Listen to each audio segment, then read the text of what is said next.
With video game shows and movies becoming ever more successful, I say it's time we take a look back on the past, mainly products in America, since Japan have an extensive history of it. That will be for a later time if I come around for it.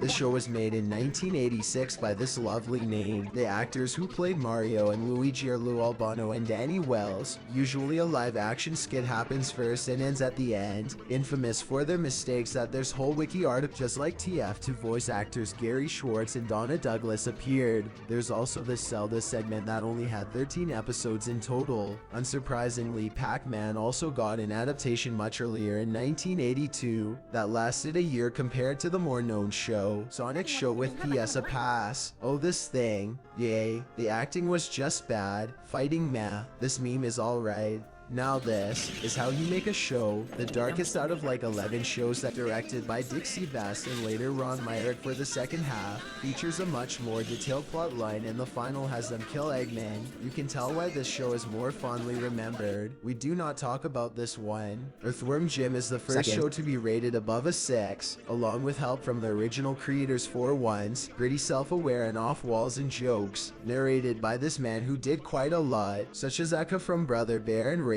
from Star Wars Old Republic. There's also the Carmen Sandiego that acts more like the game. I guess when you have a simple game loop, it's probably easy to make it into a game show, but you possibly knew about its later adaptation. Oh, this one. Still kinda has that trademark, but a little more violent. Oh hey, here's a fun fact. This show is revolutionary in its motion capture technology. So all of this movement was a dude in the suit doing that movement. It's interesting to say to least, like this scene, is this meme. Keep in mind this was made in 1997, 3 years after the movie, but yeah, it's still something alright. Of the first 3 episodes, all have musicals. The king wants this orb instead. A factory they work in with 2 new characters, this dude and the love interest with a different model. A sight to see for sure. Wakfu is a pretty decent show, and one of the few solely crowdfunded ones as well.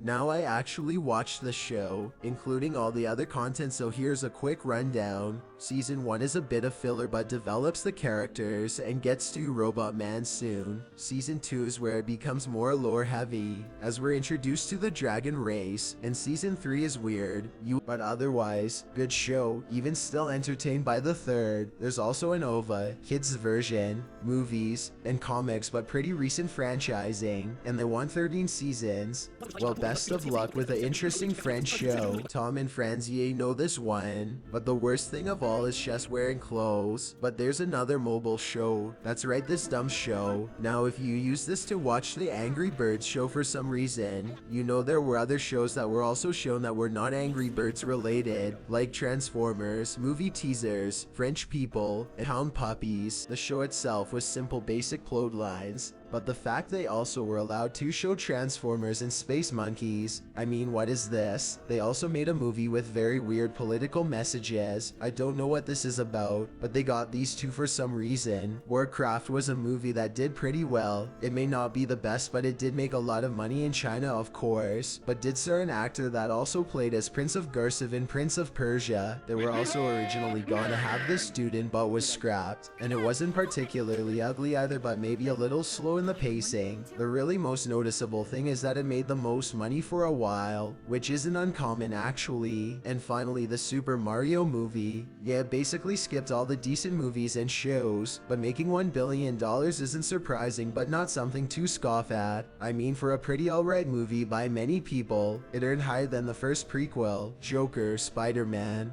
Lord of the Rings, and likely passing Black Panther or even Ultron. It's less of a movie itself and more of future productions reconsidering these IPs. If you remember the first movie, it flopped, and here we are seeing Mario standing proud and tall. Maybe we will get a Zelda or Kirby movie. Sonic, despite their circumstances, managed to gross pretty high and still get good reviews somewhat. It's been a golden age of video game shows movies, so maybe we will see more decent video games IPs in the future. But for now, enjoy this old sketch.